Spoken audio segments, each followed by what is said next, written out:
Welcome. It's August 14th, 2025. I call this meeting to order. The first item on the agenda is consent agenda. I have not received any questions on the consent agenda. Have you, Scott? No feedback. Okay, so we just need to vote on the consent agenda. Good. I'll make a motion to approve the consent agenda. I'll second. And all those in favor? Aye. Opposed? Motion carries 3-0. All right, thank you. So for this month's cybersecurity video, we'll take a 2-minute timeout for a security training.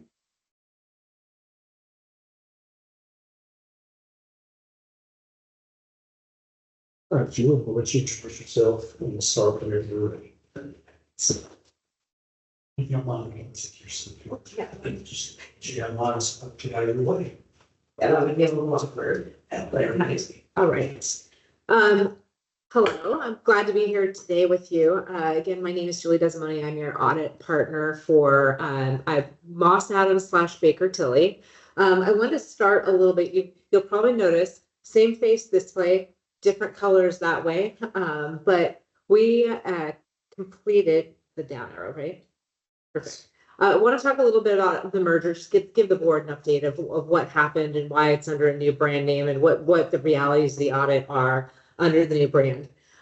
Summary of our audit process. We are completed with the audit. You did receive that in your board packet along with our letter to those charged with governance. We're going to go over a lot of that letter in today's presentation. But that has a few more words. I promise not to read it out like it is. But if you have any questions on that, we can go through that at that time. Talk a little bit about our areas of audit emphasis, where we spent the majority of our time. Some matters that are required for me as your auditor to discuss with you. And then talk a little bit through some internal control related matters and through your service team. At any time, feel free to stop me if you do have any questions. I'd be glad. This is really for your information. I built the slide deck, so I know what's in it, but if you do have any further information. So at the beginning of the audit, sorry, I didn't do that. At the beginning of the audit, we were Moss Adams. You engaged us as Moss Adams. We found out in about April of this year, May of this year, that we were completing a mega merger with the other, I think that Baker Tilly at that time was the 9th largest CPA firm. And I think we were number 11 CPA firm in the nation, and we combined forces on June 3rd. So now we went ahead and took the Baker Tilly name, primarily because of the international affiliation that's there, which is good for our client base. But we went to and catapulted up to the 6th largest firm in the nation. This was really, really good for our energy piece because we brought in some really incredible talent into our group that already had a lot of talent. And we really are merging very well on the energy side. So very excited to be under the Baker Tilly brand and with a new team. However, your service team is the same one that you engaged with. So same audit partner, same service team, same audit methodology as we get through, really just new names, new colors, and that's kind of where we're at today. I will say, just backing up one step, I'm also taking on a role in the firm. I will still be serving as your audit partner moving forward. Actually, principal. I'm not supposed to call myself. I'm now a principal, a managing principal. Also had to learn how to spell the principal the right way. But in this merger, I'm also leading our energy and natural resources group, which is about a $400 million group. So very exciting. I'm going to get a lot of insight into what our teams can do for our client base, which is fun. Okay, stop talking about that. Let's talk about you. Let's talk about the audit. And I don't take the colors are interesting. So sorry for the colors. You can't see it very well. Maybe that's one thing we can change in the future. So scope of our services. At the beginning of the audit, we started with the audited financial statements as of March 31st and for the year ended. We did assist management. We help with the drafting of the financial statements, which is considered a non-attest service. But management takes full responsibility for them. They take the financial statements, they rewrite notes, they take a lot of ownership over those and tie it out to their internal records. So that's really the only other thing we do for the cooperative is the non-attest service. Otherwise, we are just your auditors at this point in time. A lot of words here, but good news that the audit was completed within the scope and the planned scope and timing. We're going to talk a little bit about internal controls and fill you in on, we had talked quite a bit last year about some of the control things that we saw, especially around the plant area. I'm going to give you an update on that and kind of where we landed on it this year. But the good news is we were able to place sufficient evidence in order to render an opinion upon those financial statements, which are issued. We did complete all testing of all the significant account balances and classes of transactions. And we issued that audit opinion on August 6th. So it is ready to be distributed out to all of the stakeholders that need the financial statements. These are just a few of the significant risks that we identified, or the significant risks we identified. We always are looking at an audit process over management override control. That's where can management come in and do something to the financial statements or a process. So that is something that under the AICPA, so under our auditing standards, management override of controls and revenue recognition are two presumed risks in every single audit. You'll notice we don't have revenue recognition down there because we actually get, because of the rate mechanism, we argue out of a significant risk. It is still a process that we spend a tremendous amount of time in, but it's just not a presumed risk. Management override controls you really can't get out of. So as part of that, we take a look at journal entries. We take a look at who has access to the financial system, who's making decisions on the classes of transactions, and ultimately get to an opinion and develop different procedures around that. Last year, we had talked to you about the construction work in progress, and I believe you remember we made about a $75 million adjustment in the classification of work orders last year. We did have an adjustment this year. I'll talk to you about it in a minute, but significant progress. I mean, extremely significant progress has been made during the year. But this will be an area that we will probably likely have on our significant risk for several years coming up. And it is one that in the industry tends to be problematic in the industry. And then the purchase power expenses, we just want to make sure we've got a handle on all those. As new agreements are signed or as contracts go forward, they're complicated. They're complex transactions. We have to make sure that we've assessed whether or not there's any leasing components. Is there derivative components in there? Is there, hybrid instruments? And so we've spent quite a bit of time just making sure we understand your power portfolio, where everything is coming from and the contractual obligations of those, and that they're disclosed and recorded appropriately. Any questions on that?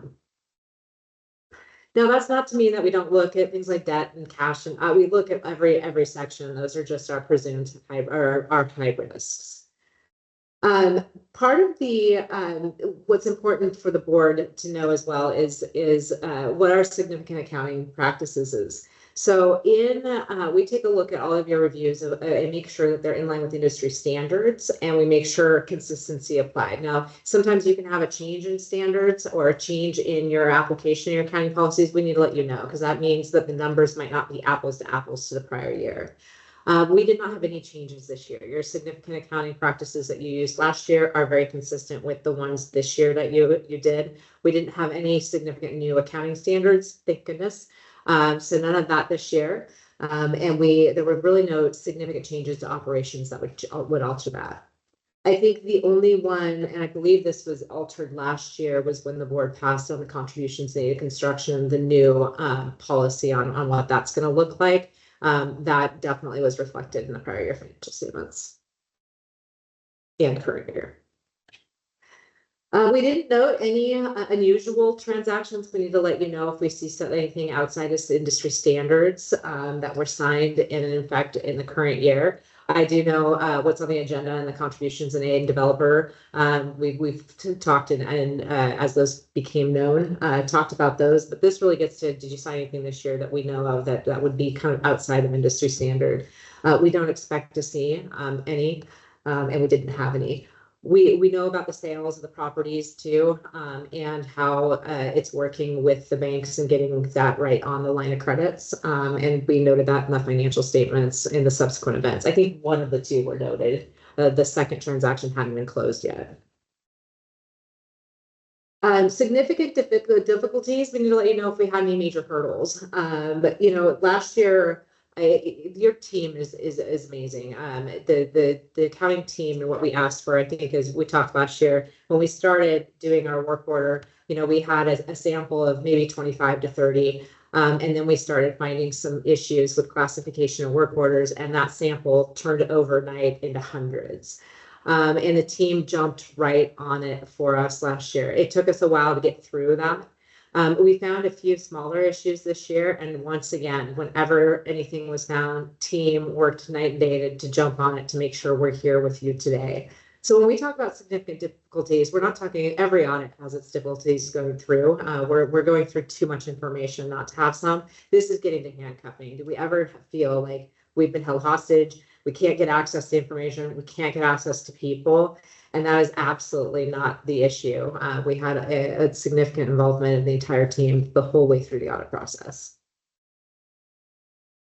No disagreements with management. I personally, the audits that I like the best, or the clients that I like the best, are ones that are having conversations with me all the time throughout the year. As new transactions come up, we want to get the right information in front of you to make board decisions on.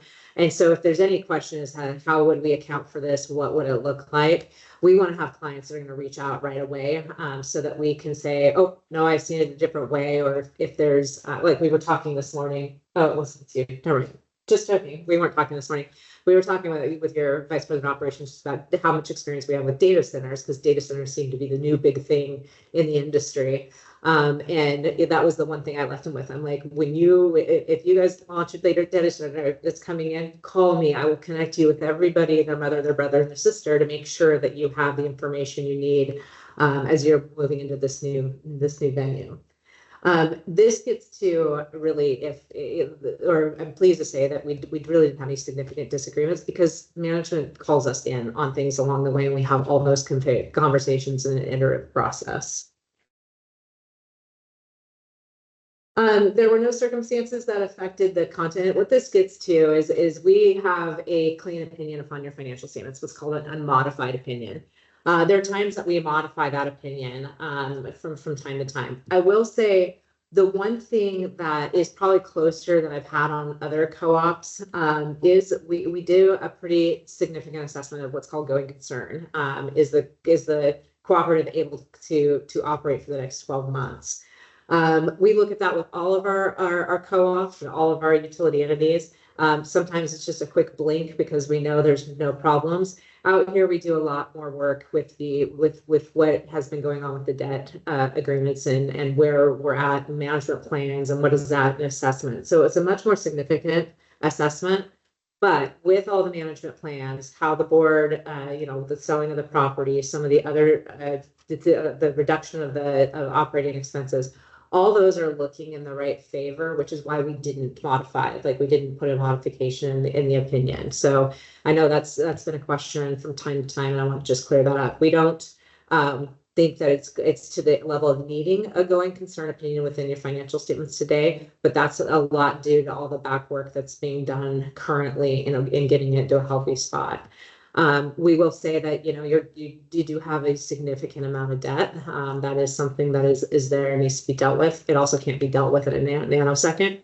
It was built for a period of time, and it's going to have to be dealt with over a period of time. So that was something that we will continue to be monitoring. Right now, it's on a quarterly basis. We're taking a look on what that looks like and these management plans being followed through. Any questions on that piece?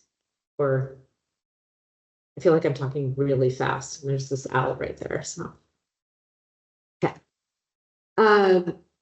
There were no other findings or issues that came to note. And again, we did talk through the subsequent sales of property and how those funds are being administered and sent to the line of credit. That was probably the most significant issue subsequent to the audit opinions. So we have a couple sets of types of recorded misstatements, and the misstatement word is what comes from the AICPA language. But essentially, what we do is when we find there to be something incorrect in the financial statements, we have two thresholds that we can look at. We either can do a posting entry, which then makes its way into the financial statements that you have in your board effect.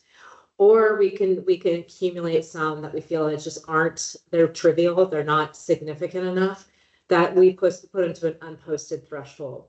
These ones are the unposted items, so they are not in your current financial statements. We accumulate those to make sure that they don't aggregate to something significant. So that is something that we track. We track the underlying rationale for them, but ultimately these were not recorded. Number one there is the depreciation expense. We'll talk in a moment about, we found more work orders that needed to be closed as a year. And if they had been closed in the prior year, this would have been the estimate of the depreciation impact. The reason that we don't have you posted is because then that kind of messes with all of your depreciation, how the system calculates depreciation moving forward. So we would typically not record this unless we thought it was material. Those are being closed as we speak, so it's just a timing. It's gonna get in there. It's just when does the expense actually hit the books? This next one, and judgmental is important because a lot of what we do in our audit process is if we find something, can we get enough constraints around it that we think we at least know what the maximum exposure could be. But this entry right here, the $7.5 million, there was a piece of the work order process that we actually extrapolated due to some errors that we found. And this is classification differences. This one is really, we don't want to post it because we don't know if this whole number is absolutely true. It's a statistical rendering of what we believe could be the maximum impact. So we put it on this spreadsheet or this unposted misstatements just to make sure that we're accumulating an aggregation risk. And the last two were just due to prior year entries that were made and were made in the current year that should have been last year. They're actually consistent with what we posted in the prior year too. So ultimately what we're saying is even with these entries, we don't believe that they aggregate to anything that is significant to the financial statements. We did have one materially corrected error misstatement, and that's in the work orders. We told you last year, you know, when the $75 million entry was made at the classification, you know, there was a lot going on. The work order process is probably one of the most robust processes, tons of information. You're waiting for contractors, payroll, you're waiting for communication, the ops team. There's just a tremendous amount of moving parts to this process. And the reason it had gotten so out of so large last year was due to a lot of different reasons that we had to deal with some of the underlying processes. So we knew it wasn't going to be fixed the entire year. Last year at this time, when we came in, work orders were not being closed for approximately, it was 18 months, 3 years. 3 years. We were at 3 years. And I'm totally taking your, okay. So last year when we came in, we found like work orders just weren't being closed for 3 years. At that point in time, there were about 15,000 open work orders, which if you think about, there's a team of 5 trying to touch 15,000 work orders. I mean, it's next to impossible to do. The team has worked so hard this year in developing processes, thinking about ways to streamline events and putting many different internal controls into play that they're down to about 10 months right now. So things that should be closed. We're trying to get to the 6, but somewhere between the 3 to 6 month mark is your industry standard. We're down to 7,500. We went from 15,000 to 7,500 work orders. And quite honestly, where you're at with your level of construction activity, we might actually get those to below, or the team might actually get those to below 5,000, which is a manageable, it still sounds like a lot, but it is a manageable, much more manageable process. So very exciting. But in that, while you put all those into play, what we expect to see is iteration. We didn't want to walk in and see the same event. Even though this looks like the same entry, we didn't want to see the same event. We found 2 things this year that ended up happening that were one, that there was no way anybody could have known it until we stumbled into it. They're utilizing a software that's communicating between ops and the accounting department. And unbeknownst to anybody, if somebody accidentally put something in twice, which happens all the time in this many things, it canceled each other out and went into a dead zone that nobody knew about. And it wasn't until we came in and just happened to sample one of them, and we're trying to figure out where the communication, because ops is saying the communication happened, accounting's like, I never got it. We found this weird thing with the system. So there was a chunk of work orders, a couple million in there. That's a chunk of that, to which they've already solved. They've got a new process in place. They're actually working on some programming around that to make sure that that doesn't happen again. Again, I I can't imagine how you would ever found it without stumbling into it, to be perfectly honest. The other one was a communication, a little bit of a communication. Accounting didn't get the communication that a work order was closed, that several work orders were closed. In order to talk through that, I actually came on site earlier today. It was probably the most people that have been here outside the accounting department in a while. But we had the entire training room absolutely full of ops, everybody that's touching the work order process, all the way through to our plant accountants and CFO and controller. There was about 40 people in the room, to where we spent an hour talking about why it's important, why we need this for financial reporting, what everybody's communication roles and responsibilities are. And then they started asking which is the best part, asking each other questions. Great meeting this morning. And I think we helped with the communication conversation. So hopefully, moving forward, and especially as we have even fewer work orders, it's a more manageable, that we're not going to see this again in the moving future, but it has gotten tremendously better from last year. So huge shout out to the teams. They've been working extremely hard on this issue. This is getting to opinion shopping. It's where other outcomes, we just have to let you know if there was something out there that maybe they didn't agree with us, that they went to somebody else to get a second opinion. Again, that's not always a bad thing, but we need to let the board know. We know none of that occurred during the course of this year. No significant issues that haven't been addressed other places in this presentation. And I think this is, and you can, I'm not going to read all the what's on the slide, but ultimately, because we still had a significant error in the CIP, we're still calling it a material weakness. It's not falling off quite yet. But what we did, we didn't leave the comment the same as last year, because the comment was very broad. We're very specific now, and here's the items that need to be remedied, and with a management response on them that we feel very comfortable with. All right, we can't leave a presentation without our faces apparently, but Laurel wishes she was here with you. She was planning to be here until she had a baby on Tuesday. So we have a new baby boy. And then I just want to note, Pedro Gonzalez is our concurring reviewer. One of the very important parts of our firm and the QC of our firm is we have what we call a cold reviewer. Pedro is not otherwise associated with a Tri-County cooperative. He is a cold reviewer that comes in for our planning purposes. He looks at our risk assessment. He looks at what we're planning to do in the audit. He can look at any work paper in our file. He comes at the end, reviews the financial statements, what our final conclusions are, and we cannot process and finish the financials or the audit until he clears his review. So very important. We do not keep our concurring reviewers for more than 5. We'll keep them, but we don't keep them on the engagements for more than 5 years. You have to rotate at least every 5 years a concurring reviewer. This is his 2nd year, as is mine. We'll extend congratulations to Laurel. Yeah, thank you. I will. It's very cute. So that's what I have for you today. I can entertain any questions or.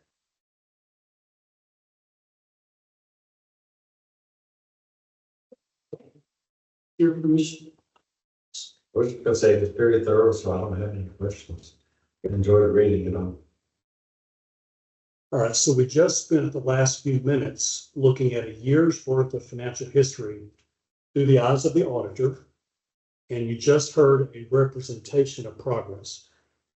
But before we shift to the future, I want to take you a little bit further back, okay? I want you to imagine you're walking in with this leadership team on their very first day, and they're finding these 6 uncorrected misstatements exceeding $9 million.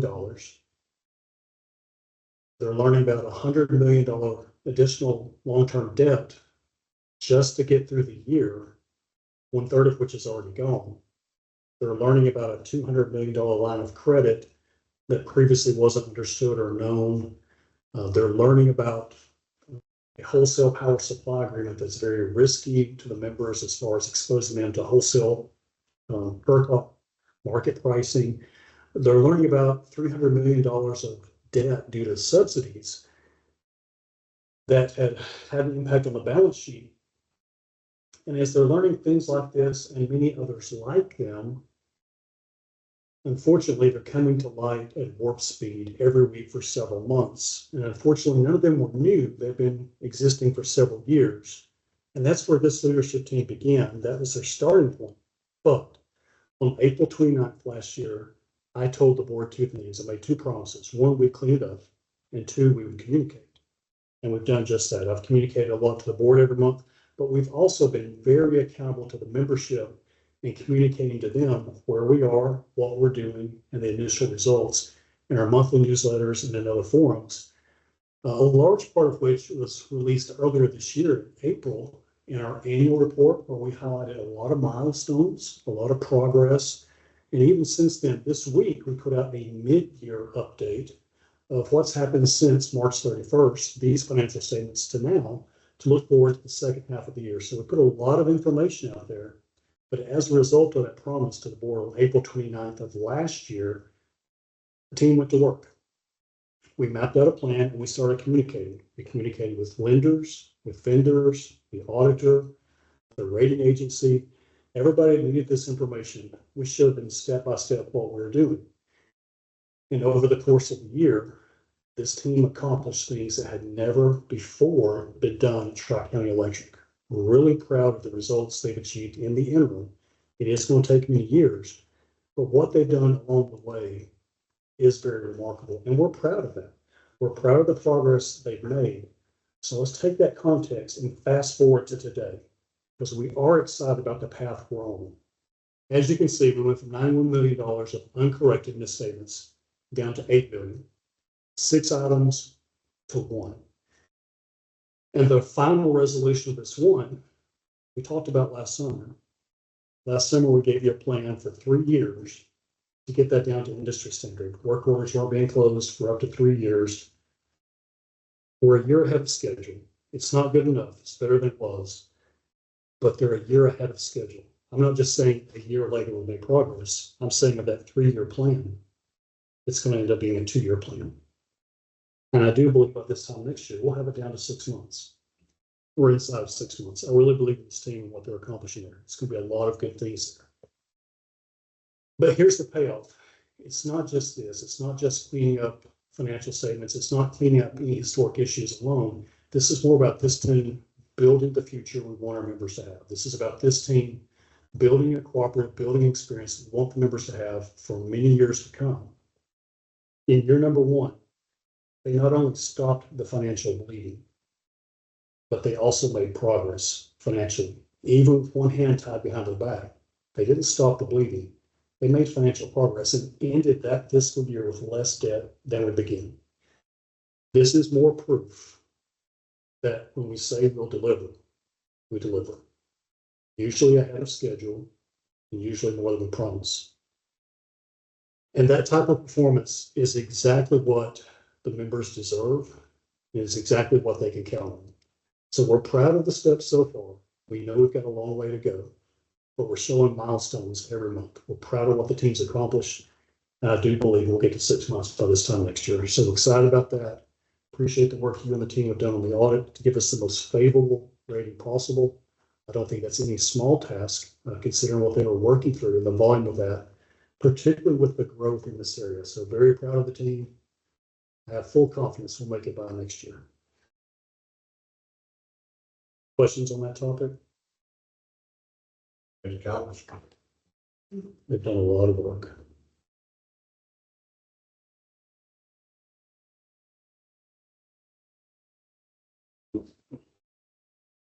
So with your permission, we'll move on to the next topic on the agenda, closing a chapter on the financial subsidies to developers. I want you to imagine something. I want you to imagine that after this meeting, I walk up to you and I hand you 1 share of your favorite company's stock. No strings attached, just here you go. You'd probably smile, say thank you, and move on with your day. But same stock, same company, if I walked up to you and said, I'll sell you this share, you'd probably start asking questions. At what price? What's it worth? What are the risks? All types of financial questions you would ask. You might even perform a bona fide stock analysis, before you made the decision to buy or to not buy that stock. The stock didn't change, our perception of it did. And it changed because of a fuller understanding of the cost or the impact. And that's exactly what happens when we look back in hindsight on the legacy developer subsidies. This time last year, we had already stopped all subsidies, residential and developer, and we communicated that to members openly. However, there were some contracts already in place that we committed we would honor our word. So as we talk through this topic, I want to keep that framework in mind. For years, growth may have been viewed as residential and commercial. It's very incentivized. Once we became aware of this last year, with the board's approval, we did stop it going forward. For the residential version, it took several weeks to honor those quotes. Commercial developer were able to start right away, not offering new quotes, but the legacy quotes were pretty substantial. For example, in 2024, this amount is $30 million. This year, it's going to be right at $16 million, which is a quarter of our capital budget. It's a large portion of the capital budget for Load Roof. The number next year for the following years is also in the millions of dollars. Do want to highlight one particular contract signed in March of 22 for a 10-year term for a significant number of millions of dollars. So even though we've stopped offering new subsidies, there was a wave of these already in place. And so as we're working through those, renegotiating what we can, this one right here is a particularly significant one. When you include inflation and you include interest savings, it's definitely going to be significant in the coming years. At today's pricing, we're probably close to $20 million for the last biggest contract, and that can go up and down due to factors that we will not be able to control. So I want to pick this conversation up from last month when I verbally made a commitment to the board that I think on average, we can get $20 to $25 million of debt progress per year for the foreseeable future. And that's what you see here in the red bars coming down. We've seen the blue bars going up. We're going to try to do a better job going forward of communicating what does the future look like. And we've selected fiscal year 39 on the right, just as an illustration. That's important to us because that's 14 years from now. That's our centennial celebration. So as we've already had vision discussions of what does the future look like, what do we need to do today to make that happen? Not just the debt, but everything else that goes into it. We're actively doing these discussions and coming up with ideas and generating concepts and things to make this a reality. But this is what I committed to last month. I just want to put this visually on the screen in front of you. This is what we think it can work like. Now, when I take some of the things you've already heard about, as far as we stopped the bleeding, we made progress in year one, we haven't leaned on the line of credit, we've actually paid it down over the past 12 months, take all those factors into it, and we're proud of it. Those things helped, but there's a lot of small decisions that went into there by a lot of departments that we have to acknowledge. While we've made progress in year one, a lot of the actions and efforts we did are going to start showing savings later this year and early next year and beyond. And then we'll start layering asset sales on top of that. And then we'll start layering other things. So when you look at the graph here, you can kind of see in 2032, that's when the obligation ends as far as the subsidies. So when you take all that into account and go, okay, with and without, this is kind of what the picture looks like. And so the only difference here is in this graph and the previous one is honoring those subsidies and the effect it has. So you'll notice it has an effect on through the end of the term, even though the contract ends in 2032, because if we had the 30 million last year, instead of giving it to developers, paid it down the line of credit, there's 7% interest savings that compounds. Take that forward. Do the same thing with the 16 million for this year. Do the same thing with the millions for the coming years. Then layer on top of the interest compounding, inflation. A pole, a spool of wire, a transformer costs less today than it will 10 years from now. Take the interest, take the inflation, put them together, run them out, and that 49 million easily becomes 75 over time. So this is what it is. Either way, it's progress. One is not as much as we would like, but it is progress. It's demonstrated proof of performance. And it is getting us towards a healthier debt load that increases members' equity. And that's really important because no other business model does this. Not municipals, not investor-owned utilities. This increases member equity. Something very important to us as we just celebrated our 85th anniversary, as we look forward to 100.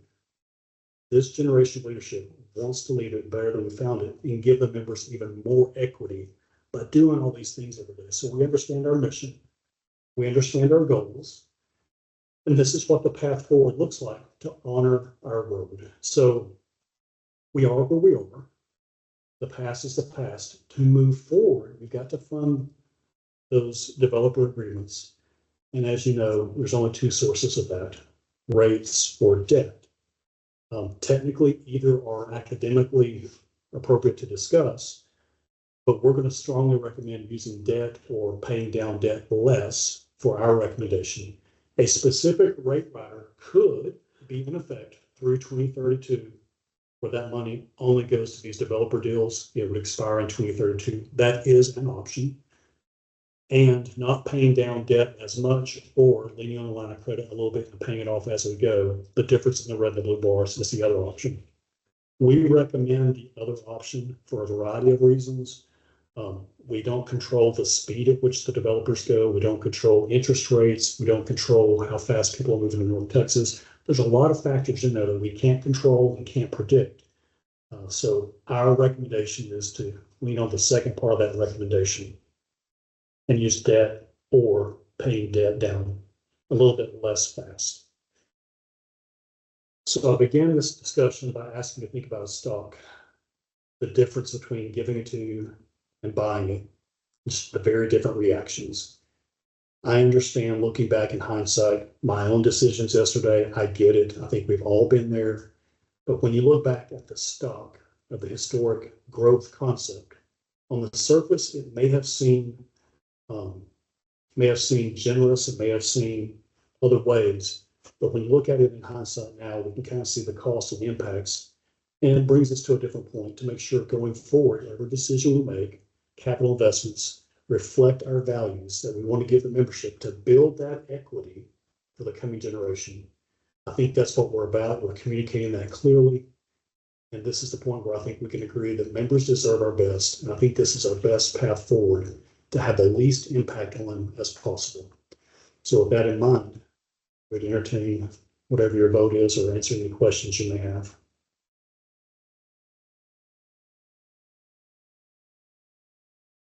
But because this is a rate or debt issue, it's obviously a board decision. We just need to vote on rate or debt. It sounds like that, your team's not recommending the rate rider, so I would, make a motion to go with the, that option. Choose not to adopt a specific rider. So, And I'll second Max's motion. So all those in favor? No. So motion carries 3-0. Thank you.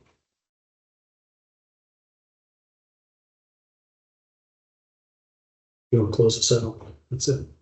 So thank you for joining us this evening and have a nice time.